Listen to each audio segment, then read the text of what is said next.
Welcome to Koreanology 101, where we explore the deep layers of Korean culture and history. Today, we're diving beneath the waves to discuss a location famous in folklore, but critical in geopolitics, Ieodo. Ieodo, also known internationally as Socotra Rock, is an underwater reef located about 149 kilometers southwest of Maridao, Jeju. It's literally submerged. Its peak is 4.6 meters below the surface, usually only visible when waves crash over it. It has a fascinating origin story. Research suggests Ieodo was formed by volcanic activity approximately 2.24 million years ago.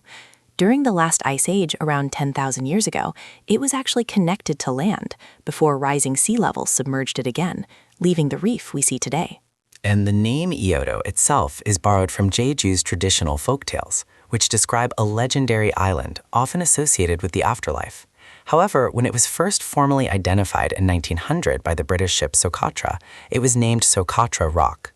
Even the Chinese name Suyan Islet is derived from that English name.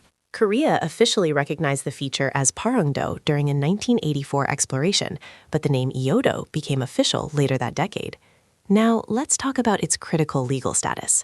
Despite the do, meaning island, in its name, it's internationally recognized as a submerged rock or reef. That status is key. Under international maritime law, a submerged rock cannot be claimed as national territory and cannot host a population, meaning it can't be the subject of a typical sovereignty dispute.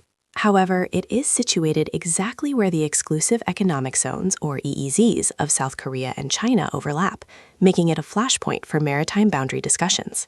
South Korea asserts jurisdiction primarily on the median line principle, arguing that the area around Ieodo falls within its administration.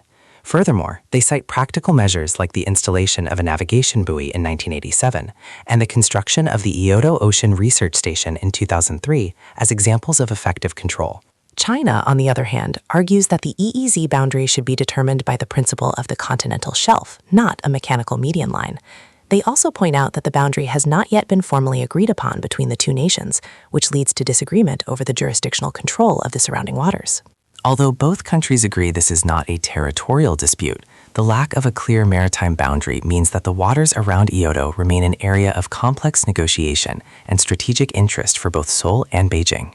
From ancient legend to modern geopolitics, Ieodo certainly holds a crucial place in East Asian maritime affairs.